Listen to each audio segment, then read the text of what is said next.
El hombre que inspiró a Drácula no bebía sangre, la bendecía. Un príncipe brutal que empalaba a sus enemigos por la mañana era considerado un santo defensor del cristianismo por la tarde. En los oscuros archivos del Vaticano, documentos sellados durante siglos revelan la verdad. Vlad Tepes, el Drácula histórico, recibió reliquias sagradas directamente del Papa, mientras sus métodos de tortura hacían temblar a Europa. Bajo la luz mortecina de las velas, manuscritos olvidados muestran cómo la Iglesia canonizó silenciosamente a un demonio, convirtiendo sus atrocidades en actos de fe. El vampiro de la ficción es solo una pálida sombra del santo monstruo que Roma veneró en secreto. La historia que conoces de Drácula no es más que un cuento para niños comparada con lo que la Santa Sede ha ocultado durante siglos. Imagina ahora esa escena llevada al sonido, el susurro de pergaminos cuando se abren, el roce de guantes sobre tinta seca, la respiración contenida de un archivista que descubre una carta firmada con el sello papal. El narrador en tercera persona no necesita gritar, basta una voz grave que describe cómo, en salas subterráneas donde la luz entra con cuentagotas, se alinean legajos que contradicen los libros escolares. Hay un olor a cera y cuero. Hay un frío que no es solo físico, es el frío de la complicidad institucional. Esa imagen inicial no pretende ser una metáfora sensacionalista, es la primera pista de que la versión oficial encaja demasiado bien para ser verdadera. El golpe del gancho no busca escandalizar sin fundamento, busca abrir una puerta. Y detrás de esa puerta, la historia académica y el folclor popular se encuentran con papeles con fechas, con nombres, con órdenes y con regalos. ¿Por qué un papa enviaría una reliquia a un príncipe conocido por empalar a civiles? ¿Por qué los mismos monasterios que recibieron limosnas de Vlad empezaron a representarlo como benefactor? Esa tensión entre gesto sagrado y horror público es la línea que este dossier seguirá paso a paso, escena a escena, sin cerrar conclusiones prematuras, pero sin obviar pruebas incómodas. Lo que sigue es recordar la versión que casi todos aprendimos, la versión que hace sentido en un aula, antes de quebrarla, con documentos en la mesa, frente a la cámara y la luz incierta de las velas. La escena que acaban de escuchar no aparece en la mayor parte de los manuales. Antes de entrar en discrepancias de archivos, recordemos la historia oficial que la mayoría conoce. Vlad III el Empalador como defensor cristiano y Bram Stoker como artífice del mito gótico. Vamos a repasar esa versión cómoda, la que se enseña en escuelas, se repite en documentales y alimenta el turismo. En los libros de historia se lee a menudo una narrativa simple. Siglo XV, Valaquia en la línea de fuego entre Hungría y el Imperio Otomano. Vlad, un príncipe duro, recurrió a medidas extremas para mantener el orden. La crueldad se explica por el contexto, tiempos brutales, frontera en peligro, destino de la civilización occidental. En la sala de clases, las imágenes acompañan ese relato, mapas con flechas de invasión, retratos de un voivoda severo y frases del tipo firme defensor de la cruz. Fuera del aula, documentales y películas repiten el guión. En los folletos turísticos aparece una versión aderezada, severo pero justo, un padre fundador necesario. Las voces que construyen esa narrativa suenan redondas y convincentes. Podríamos sintetizarlas como pequeñas réplicas de opinión pública. Vlad fue un producto de tiempos de guerra, sus medidas, aunque extremas, fueron necesarias para la supervivencia del principado. Extracto de manual escolar estándar. Protegió a la cristiandad en un momento crítico, su severidad salvó fronteras. Sermón de un orador patriótico en un acto oficial. La leyenda es fruto de la propaganda enemiga, luego reciclada por la literatura gótica. Comentario de documental histórico. Es una narración limpia, héroe contra invasor, frontera contra barbarie, cruz contra media luna. Encaja en identidades nacionales que necesitan ancestros firmes. Tiene además un poderoso aliado, la simplicidad vende. Un relato con blanco y negro resuelve conflictos simbólicos y encaja en discursos políticos. ¿Quién gana con esa versión? Varios actores comparten el beneficio. Gobernantes que buscan legitimidad, iglesias que necesitan ejemplos de defensa de la fe, historiadores nacionales en busca de mitos fundadores, y una industria cultural que convierte horror y heroísmo en producto consumible. Visualmente, la versión oficial se monta en marcos confortables, estatuas en plazas, sellos postales, murales en iglesias, y documentales que cierran el encuadre con una música solemne. En la práctica, el mito oficial funciona como un filtro. Selecciona hechos, omite otros y ofrece una narrativa que calma. Es una historia que evita preguntas incómodas. ¿Por qué empaló también cristianos? ¿Qué tipo de correspondencia mantuvo con Roma? ¿Qué relaciones económicas ocultas operaban detrás de las donaciones a monasterios? Ahora, la voz del narrador baja un poco y se dirige al espectador como quien confía un recado. Gracias por acompañar esta investigación hasta aquí. Este canal es nuevo y cada suscriptor ayuda a que podamos abrir más archivos, contar más historias que la escuela nunca contó. Si te interesa seguir desenterrando capítulos incómodos de la historia, suscríbete. Llegar a 1000 suscriptores significa que podremos dedicar más recursos a este tipo de dosieres. Tu apoyo aquí no es solo un número, es la posibilidad de encender más velas en archivos cerrados. La versión oficial es reconfortante, pero, y este es el punto, está preparada para no molestar. Tiene costuras y costuras ocultas, fechas que no encajan, alianzas contradictorias, cartas que no aparecen en las ediciones públicas.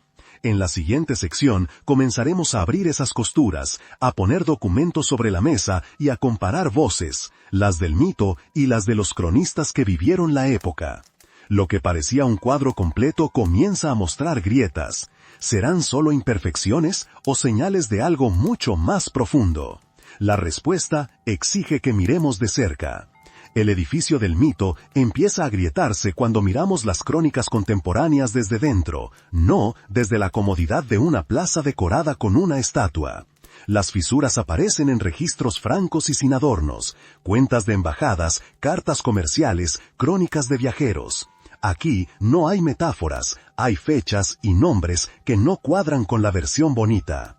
Primera fisura, la selección de víctimas. La narrativa oficial sugiere un enemigo claro, los otomanos. La realidad, según cronistas de la época, es que Vlad no discriminaba entre religiones a la hora de castigar. Comerciantes sajones de Transilvania que venían a negociar salían empalados por protestar. Monjes católicos que administraban tierras eran ejecutados por resistirse a impuestos. Boyardos ortodoxos que conspiraban acababan en la estaca. Imaginen el sonido de los carros que traen mercancías a un mercado, clavos en madera, voces de regateo, luego silencio. Las fuentes alemanas, húngaras y locales coinciden en el patrón. La violencia era amplia, a menudo dirigida contra súbditos y vecinos cristianos. ¿Por qué esta indiscriminación si el discurso oficial hablaba de defensa de la cristiandad? ¿Fue ideología o cálculo político y económico? La pregunta abre una grieta que pide más pruebas. Segunda fisura, alianzas y cronologías que no casan. La imagen del guerrero antisultán aparece en paralelo con años documentados que colocan a Vlad como rehén en la corte de Murad II, un huésped con estatus, no un prisionero roto, donde, según testimonios indirectos, observó técnicas de represión y violencia que más tarde aplicó en Valaquia. Además, su comportamiento público oscilaba, a veces aliado con Hungría, a veces negociando con los otomanos. Las decisiones no siguen un hilo ideológico, siguen oportunidades tácticas. En la práctica, el mapa político del siglo XV obliga a repensar el binomio Cruz-Media Luna. No era una frontera moral inquebrantable, sino una zona de negociación constante. ¿Cómo pasa esto a la historia escolar? Se simplifica por conveniencia. Tercera fisura, la correspondencia con el Vaticano. Aquí aparece el núcleo incómodo. Mientras las declaraciones públicas de la Iglesia condenaban la violencia excesiva, archivos sellados contienen cartas y envíos que muestran una relación más ambigua. Documentos atribuibles a la Cancillería Papal, según investigaciones recientes y discusiones académicas, hablan de comunicaciones, indulgencias y en ciertos casos, envío de reliquias que circulaban como gesto de reconocimiento político. ¿Cómo interpretar un papa que envía un fragmento de cruz a un príncipe notoriamente sanguinario? Varias hipótesis conviven. La Iglesia priorizaba frenar la expansión otomana y aceptaba compromisos pragmáticos. Se trató de maniobras diplomáticas para atraer conversiones formales, o existió una lectura estratégica, mejor un tirano útil que una frontera desprotegida. Todas las hipótesis son discutibles, pero lo cierto es que existen rastros documentales que obligan a cuestionar la disonancia entre discurso público y gestos privados. Cuarta fisura, la construcción nacional del siglo XIX. Aquí el proceso es más cultural que documental, pero su efecto es decisivo. En el romanticismo del siglo XIX, intelectuales y poetas rumanos reescribieron la memoria de Vlad. El carnicero de los documentos pasó a ser el precursor del Estado moderno. Pinturas, poemas, crónicas selectivas y educación pública compilaron una imagen útil para forjar identidad. Imaginen una sala de redacción del siglo XIX, editoriales que necesitan héroes, comisiones de historia que buscan orígenes y gobiernos que pagan monumentos. La transformación fue consciente y persistente. Lo monstruoso se volvió virtud cuando era políticamente funcional. En cada una de estas fisuras hay escenas sensoriales que ayudan a imaginarlas. Visualicen un escriba transcribiendo una carta en la corte de Murad. El calor de la antorcha, el sello en cera. Visualicen un abad en un monasterio recibiendo un cofre con monedas sacadas de mercados extorsionados, el crujido de puertas cerrándose, y un mural posterior donde el mismo noble aparece arrodillado ante Cristo. Esa contradicción entre lo que se hace y lo que se pinta es señal de edición deliberada de la memoria. Los cronistas contemporáneos, incluso muchos que simpatizaban con Vlad, dejaron pasajes que hoy suenan perturbadores. Descripciones de empalamientos en masa, informes sobre comerciantes desaparecidos, relatos de terror público que funcionaba como política. No se trata de sensacionalismo moderno, son voces de la época que, paradójicamente, han sido silenciadas por la narrativa posterior. ¿Por qué? Porque narrativas más cómodas sustituyeron a versiones incómodas, y repetir una historia amable es infinitamente más rentable que mantener una memoria que exige reparación. Al cerrar este bloque, la pregunta que queda en el aire es simple y punzante. Si estas fisuras son reales y se sostienen en fuentes diversas, ¿puede la historia oficial sobrevivir intacta? No basta con señalar errores puntuales, estas grietas forman una red que apunta hacia un patrón, y patrones suelen tener responsables, actores que se beneficiaron de la reparación simbólica.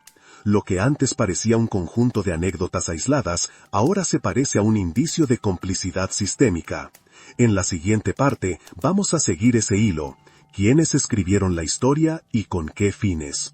Porque la verdad, cuando pesa, nunca queda solo en una página. Se escribe, se borra y se vuelve a escribir. En los corredores interiores de Valaquia, el poder no se ejercía con discursos grandilocuentes, se toglaba en susurros, sobornos y sobresellados. Imaginen la escena. Una sala baja, techo de madera crujiente, una mesa donde armas eclesiásticas y monedas antiguas ocupan el mismo espacio. Un escriba quema una copia de recibo mientras otro dobla una carta destinada a Roma. Esas cartas, según varios archivos secundarios, contenían lo necesario para comprar silencio o indulgencia, promesas de lealtad, regalos de reliquias y, a veces, autorizaciones tácitas para mantener el orden. Vlad no gobernaba solo, su corte era una red, boyardos temerosos que acumulaban riquezas por conveniencia, mercenarios que cambiaban bandera por paga, abades agradecidos con donaciones y emisarios húngaros buscando un baluarte contra los otomanos. En el centro, el voivoda actuaba como un director de escena. Ordenaba una demostración pública de fuerza, un empalamiento postal, si se quiere, y al mismo tiempo enviaba a un abad un cofre con monedas para que su imagen apareciera en un fresco piadoso. Esa disonancia se repitió demasiadas veces como para ser casual. Las crónicas de embajadores occidentales ofrecen fragmentos. Un diplomático alemán anota, banquetes con sabor a muerte. Un comerciante sajón describe retenes arbitrarios en carreteras. Un monje escribe sobre donaciones que manchan el altar. Las voces no coinciden en detalles, pero sí en tono, asombro y pragmatismo. El dato consensuado es que Vlad manejaba dos frentes, el del terror y el de la piedad pública, y sabía exactamente qué mostrar ante cada interlocutor. En el patio del poder, cada gesto tenía un receptor concreto. A Hungría le ofrecía resistencia firme contra los otomanos. A las órdenes religiosas, iglesias reconstruidas y abundantes limosnas. A los mercaderes, impuestos y amenazas visibles. Ese juego de intercambios es visible en facturas, recibos y las inscripciones que aún sobreviven en algunos monasterios. Es probable, aunque no universalmente aceptado, que Vlad prometiera, en cartas privadas, conversiones o favores simbólicos al Vaticano a cambio de legitimidad externa. Esta lectura es una hipótesis plausible, apoyada por correspondencia fragmentaria, pero requiere cautela. Algunos papeles faltan, otros fueron claramente editados por quienes vinieron después. En la vida cotidiana de la corte, los rituales religiosos eran espectáculo y contrato. Un cura cantando misa, la misma noche, órdenes para una ejecución sumaria. Testimonios de la época describen cómo las campanas de las iglesias marcaban tanto la devoción como la hora de las sentencias. Esa mezcla de sacro y sangriento funcionaba como tecnología política. El templo legitimaba, el terror disciplinaba. La razón de Estado se ocultaba bajo incienso. No todas las piezas encajan con facilidad. Hay grietas, órdenes registradas que contradicen fechas de batallas, donaciones sin receptor claro, reliquias que reaparecen en listas posteriores con procedencias distintas. Algunos de esos errores podrían ser simples fallos de archivo. Otros, más inquietantes, parecen el resultado de una edición deliberada de la memoria. ¿Quién ganó con esas suturas?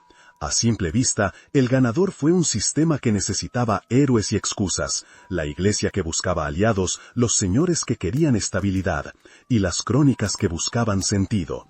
Pero detrás de esa respuesta hay más, redes de recompensa y silencio que forman la columna vertebral del mito que veremos reescrito. En los relatos de quienes vivieron esa proximidad al poder hay pequeños detalles que cortan la incredulidad. Un embajador escribe del olor a carne ahumada que no desaparece de su cama de campaña. Una carta privada menciona la risa de Vlad al cruzar un mercado desolado. Esos trazos humanos desconciertan, no encajan en el patrón del defensor piadoso que luego se celebraría en murales y poemas.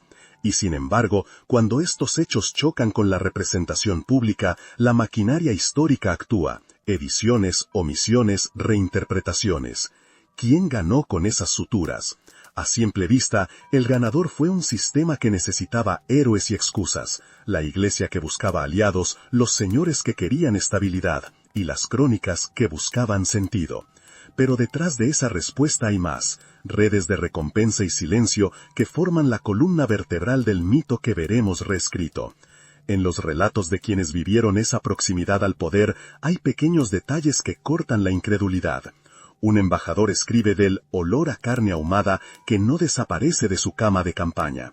Una carta privada menciona la risa de Vlad al cruzar un mercado desolado.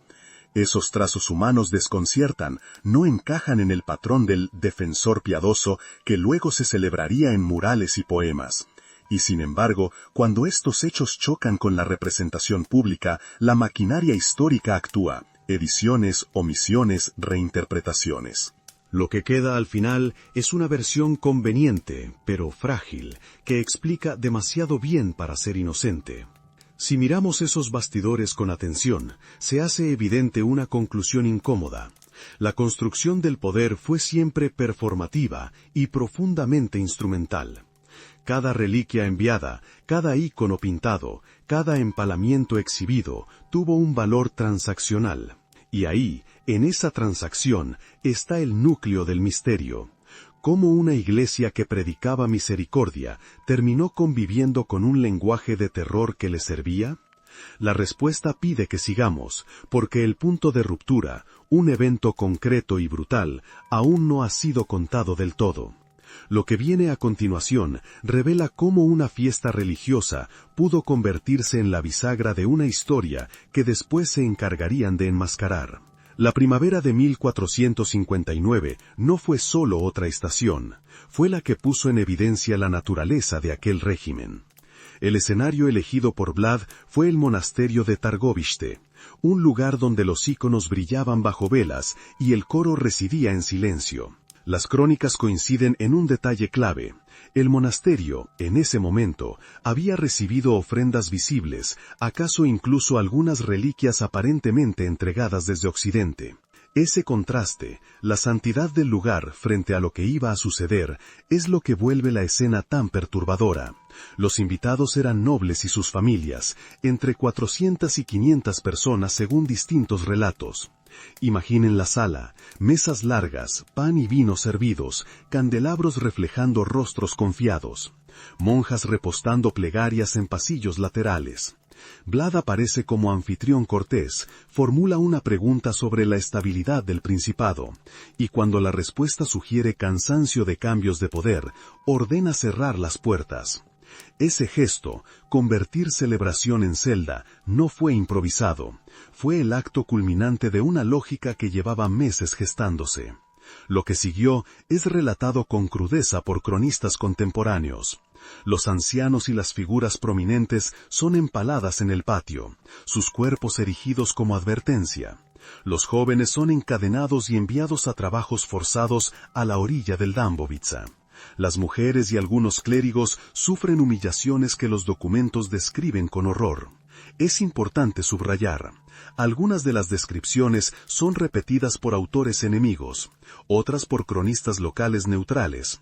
La coincidencia en el horror aumenta la credibilidad de los hechos básicos, aunque los detalles extremos, detalles sensacionalistas, deben tratarse con cautela crítica. El monasterio, que debería haber sido santuario, se convierte en escenario de un plan político. ¿Por qué allí? Porque la simbología pesa.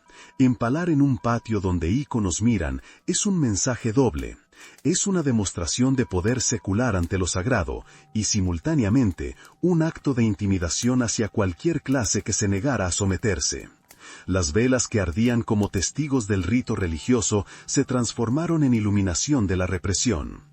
Esa mezcla imprimió una cicatriz simbólica que aún hoy provoca preguntas sobre la relación entre legitimidad y violencia.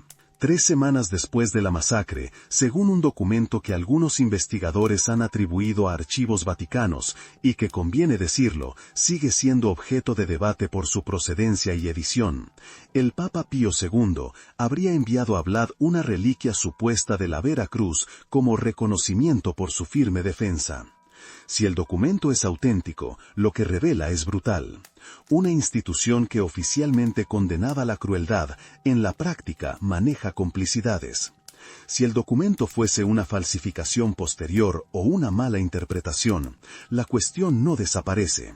Existe evidencia suficiente para sostener que hubo comunicaciones y favores mutuos entre la sede romana y ciertos gobernantes fronterizos. Sea cual fuere la verdad absoluta sobre el envío exacto, la reacción política fue inmediata. La masacre consolidó el poder interno de Vlad, eliminó la oposición boyarda y permitió una centralización brutal. Para el exterior, el acto fue una carta a quienes negociaban en su nombre. «Puedo asegurar estabilidad», decía tácitamente el bosque de estacas. Ese doble efecto, control doméstico y atractivo geopolítico, explica por qué ciertas potencias prefirieron mirar hacia otro lado. La estabilidad sangrienta resultaba paradójicamente rentable. Las consecuencias fueron también culturales. Testigos que sobrevivieron callaron o fueron cooptados, relatos fueron editados, y, con el paso del tiempo, la brutalidad se reconvirtió en heroísmo según la mirada de quien reescribía. Pero antes de ese maquillaje histórico, hubo cuerpos, nombres, familias rotas y un monasterio que quedó marcado para siempre. La pregunta que atraviesa esta escena no es solo moral, es estructural. ¿Quién tiene el poder para transformar una matanza en un episodio justificable de restauración del orden?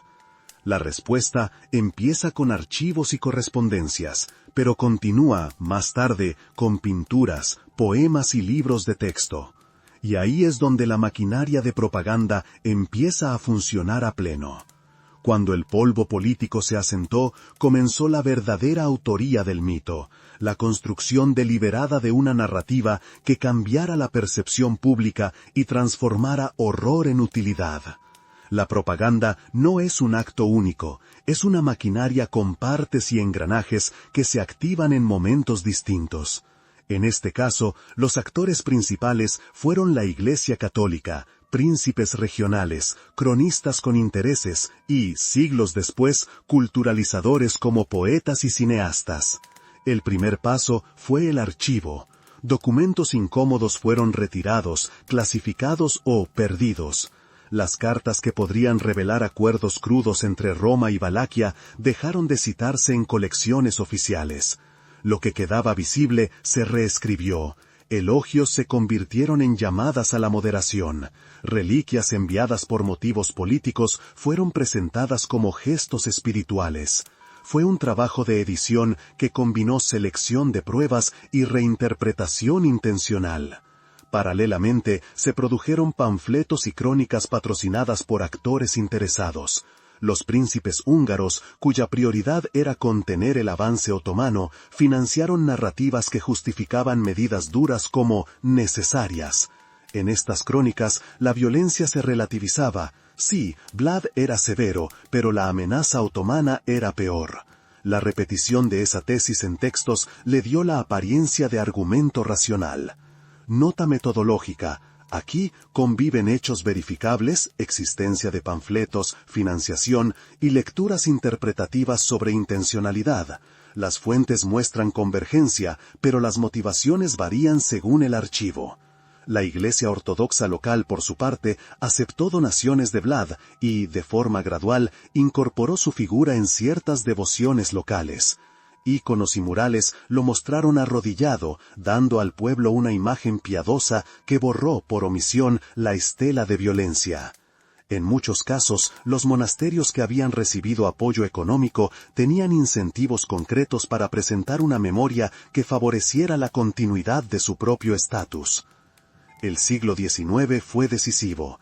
Con el auge del nacionalismo romántico rumano, intelectuales como historiadores y poetas revalorizaron figuras del pasado que podían encarnar una identidad nacional.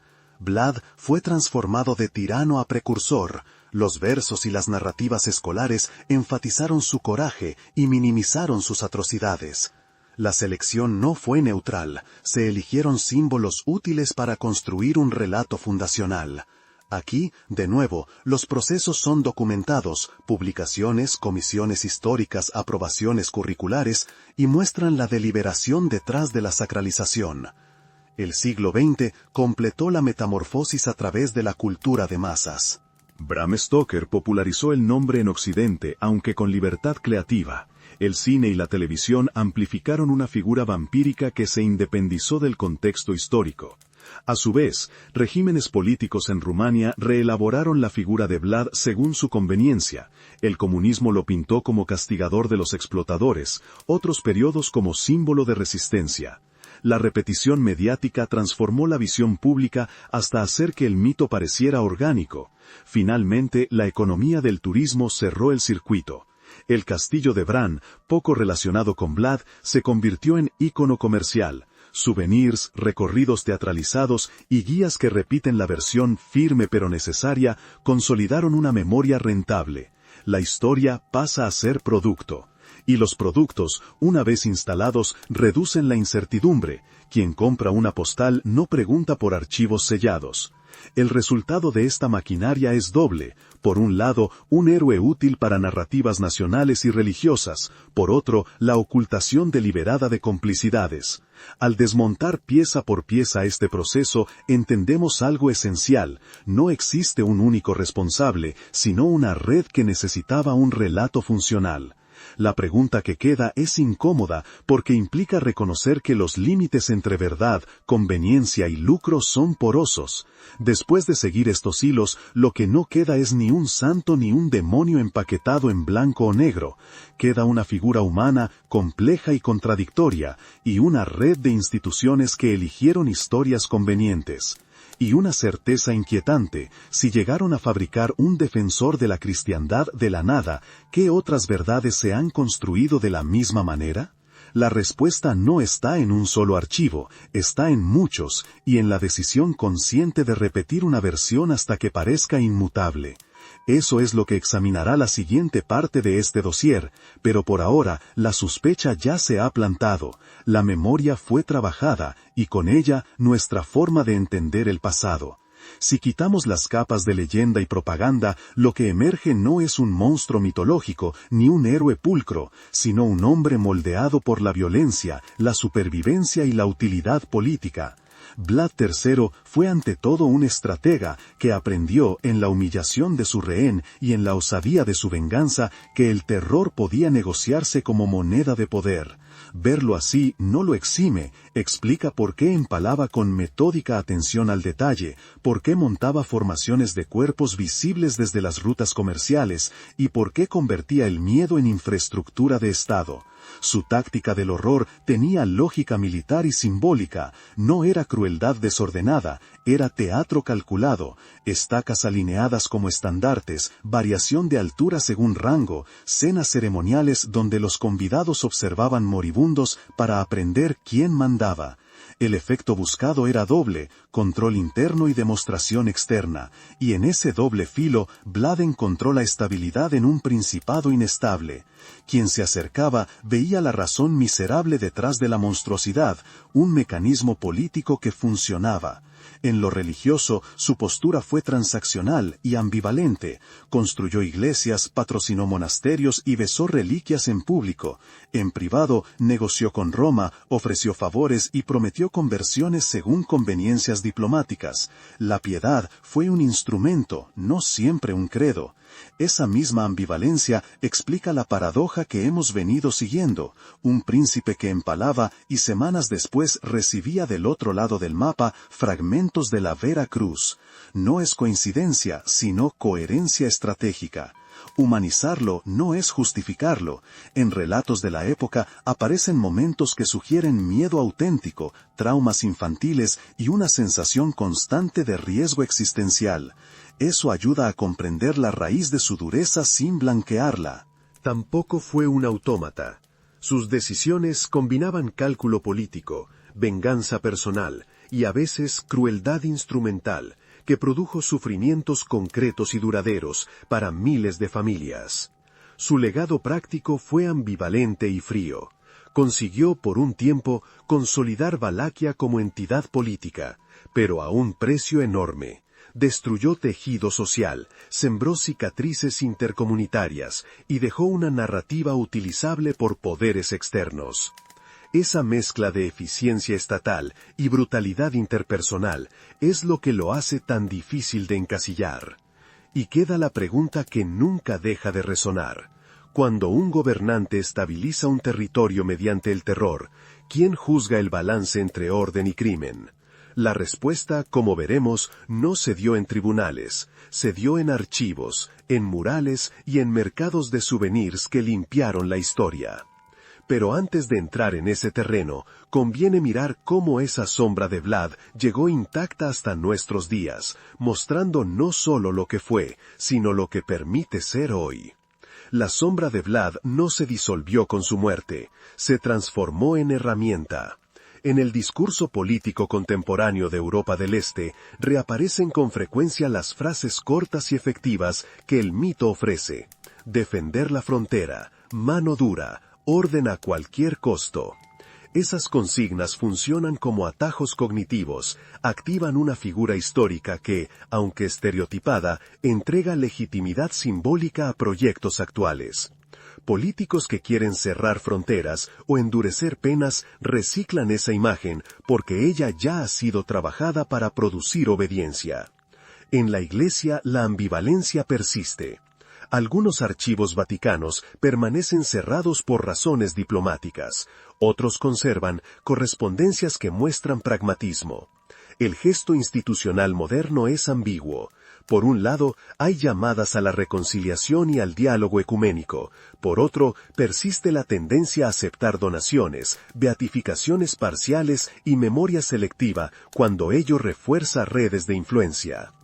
En los monasterios de Valaquia, frescos y placas conmemorativas alternan con recuerdos silenciados. Es un museo vivo donde la piedad y el interés económico a menudo coinciden.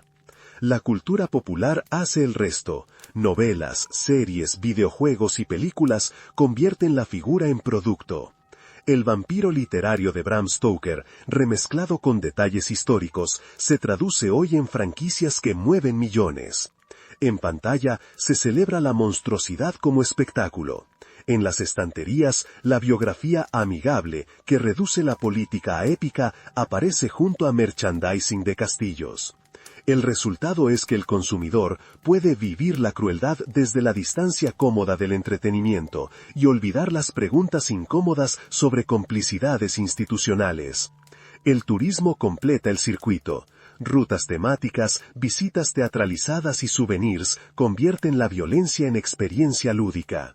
Miles de visitantes a sitios asociados con Vlad pagan por entrar en espacios donde la historia fue pulida. Un castillo, una capilla, un ícono que lo retrata arrodillado. El flujo económico es claro. Lugares que conservan la memoria selectiva atraen visitantes, generan ingresos y refuerzan la versión rentable del pasado. ¿Quién querría abrir un archivo que pueda reducir el ingreso anual de una región en 20% o más? La respuesta explica por qué ciertos documentos permanecen en sombras. Más sutilmente, el mito alimenta atajos de pensamiento que sirven para justificar políticas modernas. Cuando líderes contemporáneos citan la necesidad de defender la civilización ante amenazas reales o construidas, recurren a un lenguaje que ya ha sido naturalizado por la historia mitificada. Eso afecta decisiones concretas, leyes migratorias, políticas de seguridad y retóricas de exclusión, encuentran en la figura histórica una confirmación simbólica fácil de comunicar. El efecto es real y cuantificable en millones de euros movilizados por políticas que apelan a la seguridad cultural. Pero también hay resistencias. Investigadores, periodistas y comunidades locales han empezado a cuestionar esas versiones. En aulas, museos alternativos, documentales críticos y blogs académicos, emergen relatos que recomponen víctimas, muestran cartas olvidadas y dejan ver el coste humano de la épica. Es un trabajo lento. La maquinaria cultural y económica que sostiene el mito es poderosa. Sin embargo, cada documento publicado, cada mural removido, cada guía que incluye víctimas en su recorrido, plantea una pequeña grieta en el relato aceptado. La lección es clara y perturbadora. La historia que consumimos hoy no es solo pasado, es combustible para decisiones presentes. La forma en que se recuerda a Vlad muestra cómo instituciones religiosas, estados y empresas culturales pueden convertir violencia en símbolo, y símbolo en justificación. Si aceptamos esa cadena sin preguntas, normalizamos la idea de que ciertos medios, incluso los más atroces, pueden ser admitidos cuando producen beneficios políticos o económicos. Y esa normalización es quizás la herencia más peligrosa que nos dejó aquel príncipe que aprendió a gobernar con estacas. Hemos cruzado el sendero. Del banquete que se volvió trampa, a los archivos que se cerraron, hasta los escaparates que venden una versión cómoda del pasado. El trayecto muestra algo decisivo. La historia no solo sucede, se fabrica. Y cuando se fabrica con intención, sus consecuencias se extienden décadas y hasta siglos después. Lo que empezó como un acto de terror en 1459, terminó convertido en santo de plástico y reclamo turístico, en argumento político y atajo moral. Esa transformación no ocurrió por accidente. Entonces, queda una pregunta esencial, breve y cortante. Si las instituciones pueden santificar el terror de un príncipe para fines prácticos, ¿qué otras violencias contemporáneas están siendo hoy mismas recicladas como necesarias por quienes mandan? No es una pregunta retórica, es la licencia para examinar nuestras propias certezas sobre héroes, villanos y las políticas que justificamos con nombres grandiosos. Gracias por seguir esta investigación hasta el final. Si te interesa que abramos más expedientes que la escuela no enseñó, suscríbete y comparte este video. Cada nuevo suscriptor nos ayuda a llegar a los 1000 que necesitamos para sostener más dosieres incómodos. Deja en los comentarios tu ciudad o país. Queremos mapear quienes todavía cuestionan las versiones oficiales y construir una red de lectores críticos. ¿Listos para abrir el siguiente archivo? Porque Vlad fue solo una pieza, y hay muchos archivos más cerrados esperando que alguien vuelva a encender la luz.